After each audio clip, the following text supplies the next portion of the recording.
ವಶಪಡಿಸಿಕೊಂಡಿದ್ದೀರಿ ಅದನ್ನೆಲ್ಲ ನಾಶಪಡಿಸಿ ಸುಡಬೇಕೆಂದು ಆದೇಶಿಸುತ್ತೇನೆ.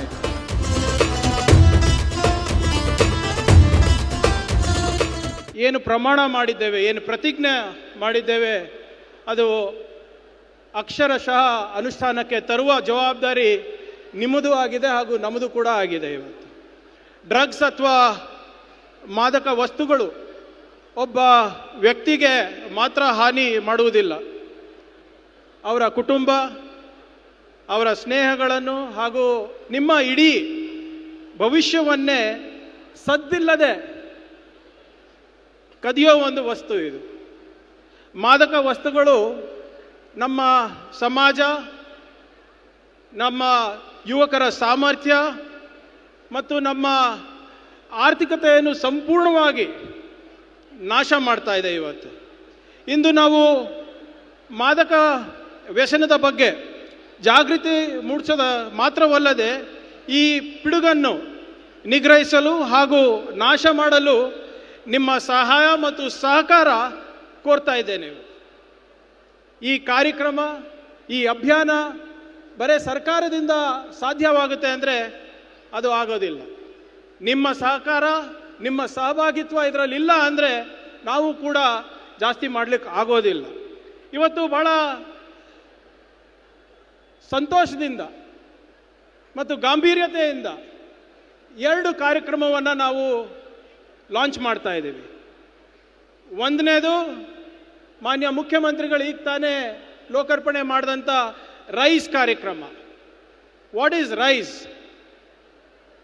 Rice stands for refuse, inform, support and empower.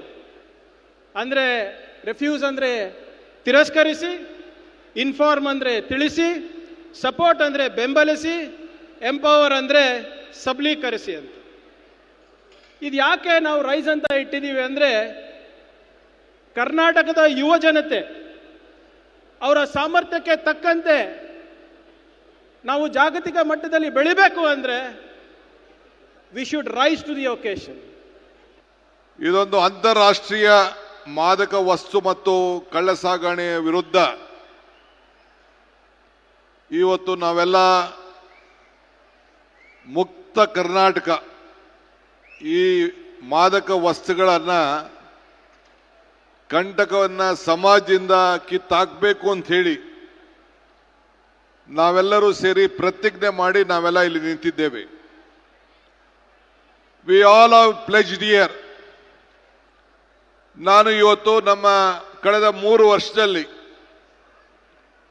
Doctor Parameshwar ಅವರ ನೇತೃತ್ವದಲ್ಲಿ ನಮ್ಮ ಪೊಲೀಸ್ ಇಲಾಖೆ ಒಂದು ದೊಡ್ಡ ಪ್ರಯತ್ನವನ್ನು ಮಾಡಿದೆ.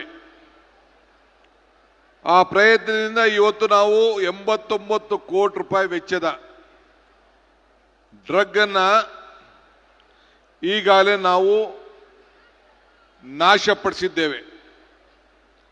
ಇದು ಯಾರ್ಯಾರು ಈ ಡ್ರಗ್ ಅನ್ನ ಹಿಡಿದಿದ್ದಾರೆ, ವಶಪಡಿಸಿಕೊಂಡಿದ್ದಾರೆ, ಕರ್ನಾಟಕ ರಾಜ್ಯಕ್ಕೆ ಸಹಾಯ ಮಾಡಿದ್ದಾರೆ, ಆ ಎಲ್ಲ ನನ್ನ ಪೊಲೀಸ್ ಅಧಿಕಾರಿಗಳಿಗೆ, ಸಿಬ್ಬಂದಿಗಳಿಗೆ, ಒಬ್ಬ ಕಾನ್ಸ್ಟೇಬಲ್ ಇಂದ ಹಿಡಿದು ಪೊಲೀಸ್ ಕಮಿಷನರ್ ಇರ್ಬೋದು, ಡಿಜಿ ಇರ್ಬೋದು, ಡಿಸಿಪಿ ಇರ್ಬೋದು, ಎಸ್ಪಿಗಳಿರ್ಬೋದು, ಎಲ್ಲರೂ ಕೂಡ ಕರ್ನಾಟಕ ಸರ್ಕಾರ ಅವರಿಗೆ ತುಂಬ ಹೃದಯದ ಅಭಿನಂದನೆಗಳನ್ನು ಸಲ್ಲಿಸಲಿಕ್ಕೆ ನಾನು ಬಯಸ್ತಾ ಇದ್ದೇನೆ. ಇವತ್ತು ನಶೆ ಬಿಡಿ, ಖುಷಿ ಪಡಿ, ಇದು ನಮ್ಮ ಚಿಂತನೆ. ಇವತ್ತು ನಮ್ಮ ಆಲೋಚನೆಗಳನ್ನು ನಾವೇ ರೂಪವನ್ನು ನಾವು ಮಾಡಿಕೊಳ್ಬೇಕಾಗಿದೆ. ಇವತ್ತು ನಾವು ನೀವೆಲ್ಲ ಸೇರಿ ಪ್ರತಿಜ್ಞೆಯನ್ನು ಮಾಡಿದ್ದೇವೆ. ಪ್ರತಿಜ್ಞೆ ಮತ್ತು ಸಂಕಲ್ಪ ಇವೆಲ್ಲ ಕೂಡ ಮಾಡಿದ್ದೇವೆ. ನಮ್ಮ ದೃಢವಾದಂಥ ನಂಬಿಕೆಯನ್ನು ನಮ್ಮೆಲ್ಲರ ಬದುಕಿನಲ್ಲಿ ಆಲೋಚನೆಯನ್ನ ಇವತ್ತು ಬೇರೂಡಿಸಿ ನಾನು, ನನ್ನ ಜೊತೆ ನನ್ನ ಪರಿಸರ, ನನ್ನ ಸ್ನೇಹ ಎಲ್ಲರಿಗೂ ಕೂಡ ಈ ಪ್ರತಿಜ್ಞೆಯನ್ನ ಮುಂದುವರಿಸುವಂತ ಕಾರ್ಯಕ್ರಮವನ್ನು ನಾವು ಮಾಡ್ತಾ ಇದ್ದೇವೆ. ನಾವು ಯಾವ ಕಾರಣಕ್ಕೂ ಕೂಡ ಒತ್ತಡಕ್ಕೆ ಮಣಿಯದೆ ಅನೇಕರು ವಿವಿಧ ರೀತಿಯಲ್ಲಿ ನಮ್ಮನ್ನ ಒತ್ತಡಕ್ಕೆ ಮಣಿಸಲಿಕ್ಕೆ ಪ್ರಯತ್ನ ಮಾಡ್ತಾ ಇದ್ದಾರೆ.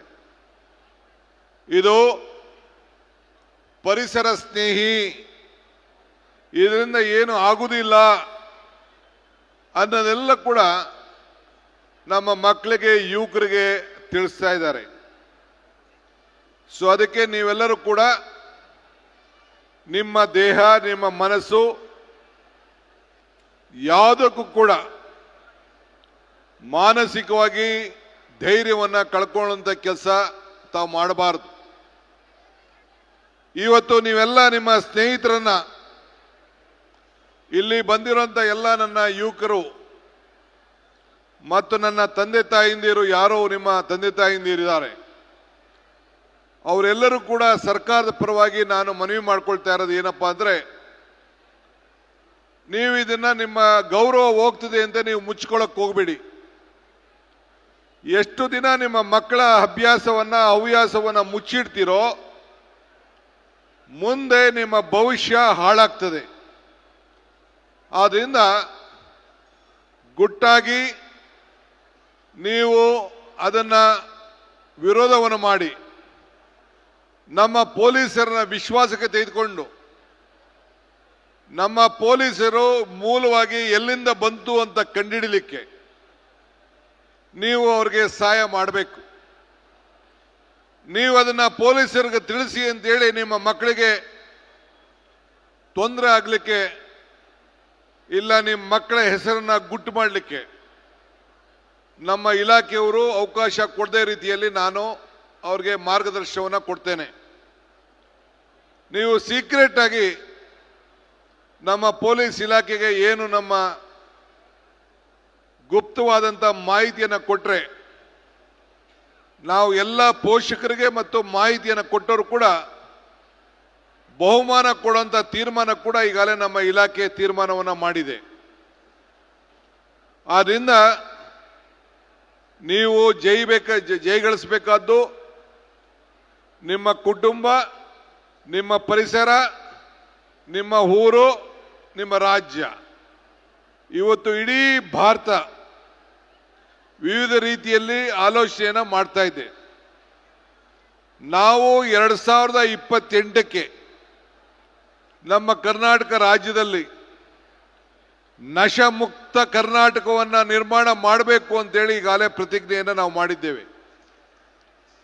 ಸೊ ಅದಕ್ಕೆ ಈ ದಂಧೆಯನ್ನು ನಾವೆಲ್ಲ ನಿಲ್ಲಿಸಬೇಕಾಗಿದೆ. ಡ್ರಗ್ ಮುಕ್ತ ಕರ್ನಾಟಕ ಕೇವಲ ಕರ್ನಾಟಕದ ಘೋಷಣೆ ಅಲ್ಲ, ಇದು ಇಲ್ಲ ಸರ್ಕಾರದ ಘೋಷಣೆ ಅಲ್ಲ, ಪ್ರತಿಯೊಬ್ಬ ಕನ್ನಡಿಗರ ಸಂಕಲ್ಪ ಇದು. ಆ ಸಂಕಲ್ಪಕ್ಕೆ ನೀವು ಕೈ ಜೋಡಿಸಬೇಕು. ಇದೊಂದು ದೊಡ್ಡ ಸಾಧನೆ. ನಾವೆಲ್ಲ ಮನುಷ್ಯರಾಗಿ ಹುಟ್ಟಿದ್ದೇವೆ. ಸಾಧನೆ ಇಲ್ಲದೆ ಸತ್ತರೆ ಸಾವಿಗೆ ಅವಮಾನ. ಆದರ್ಶ ಇಲ್ಲದೆ ಬದುಕಿದರೆ ಬದುಕಿಗೆ ಅವಮಾನ.